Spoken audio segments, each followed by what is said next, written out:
Welcome back.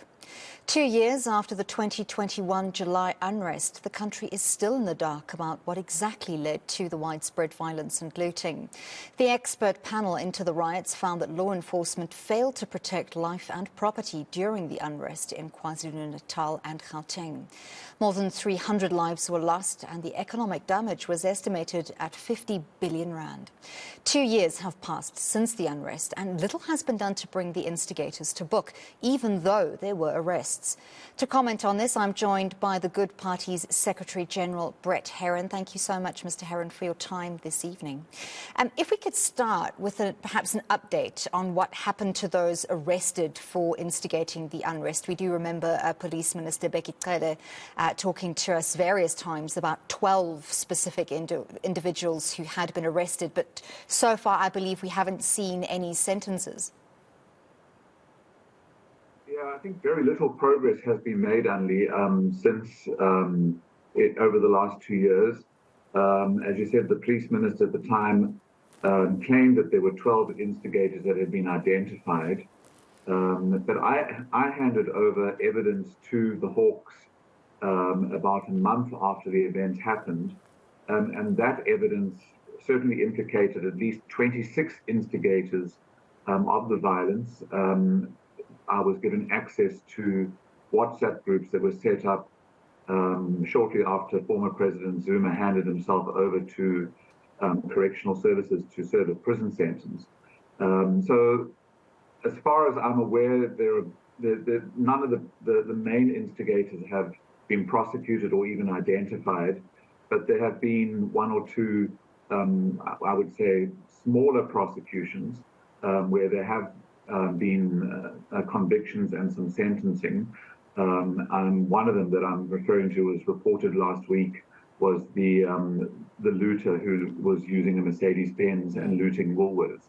But I think what is absent is the prosecution of the instigators behind this massive insurrection.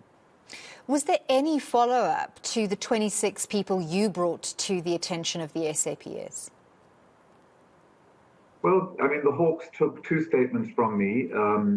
I handed over in two sets of evidence the access to WhatsApp groups that were set up in KwaZulu-Natal, and that was followed by WhatsApp group. I gave them access to WhatsApp groups that were set up in Gauteng.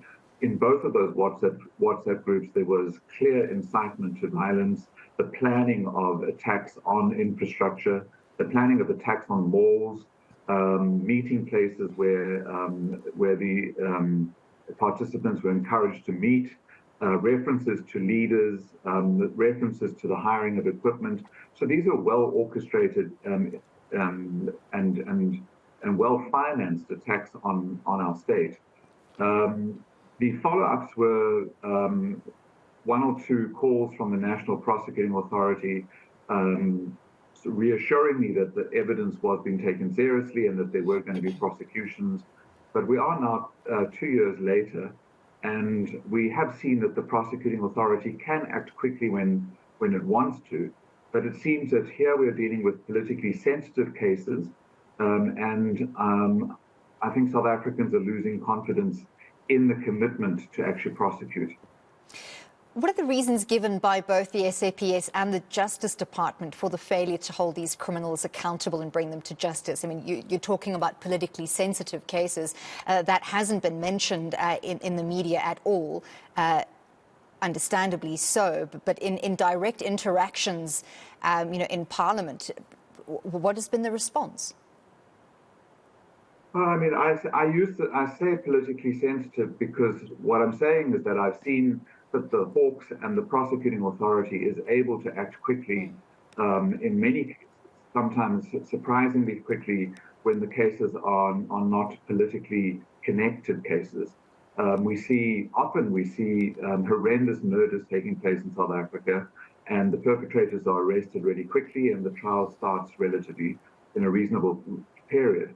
But in this case, we've handed over direct evidence with names of people who were implicated in these WhatsApp groups, instigating this violence.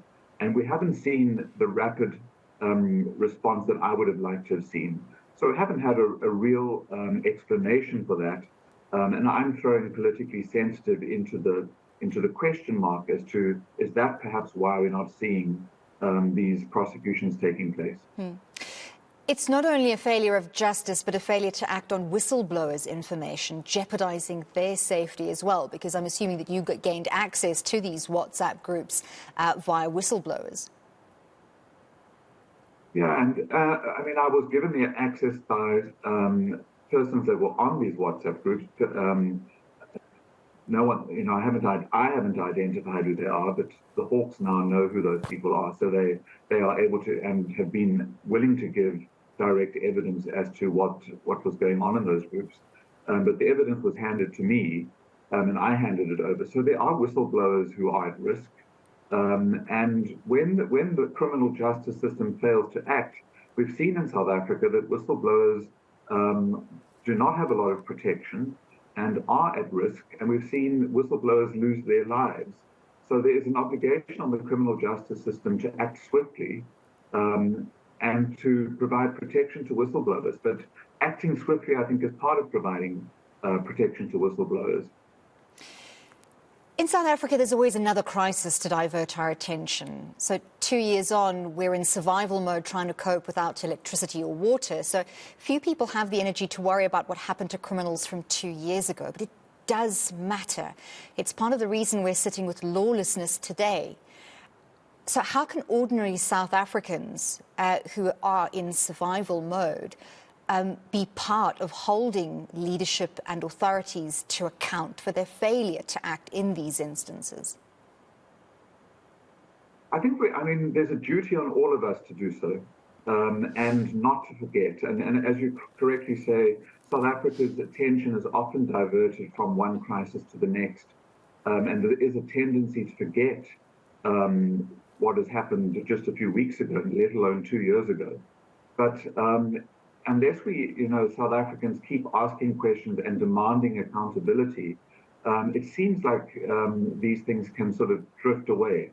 So, I raised it on the anniversary. I'm raising this on the anniversary of the insurrection that we witnessed 2 years ago, because I handed evidence to the Hawks and was expecting action.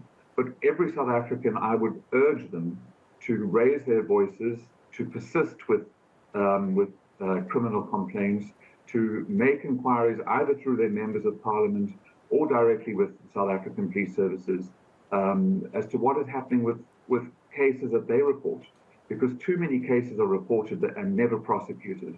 And we cannot allow the kinds of things that we saw in July 2021 to go unprosecuted and unpunished, because then we just allow the next crisis to take place without any consequences.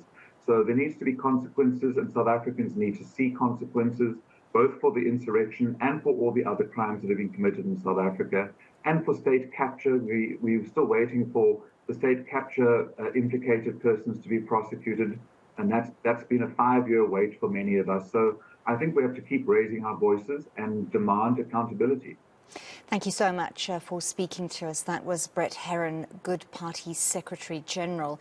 I think when all of us recall the unrest of 2021, those memories come back so vividly of those horrific scenes, and yet 2 years have passed. So important for all of us to follow up.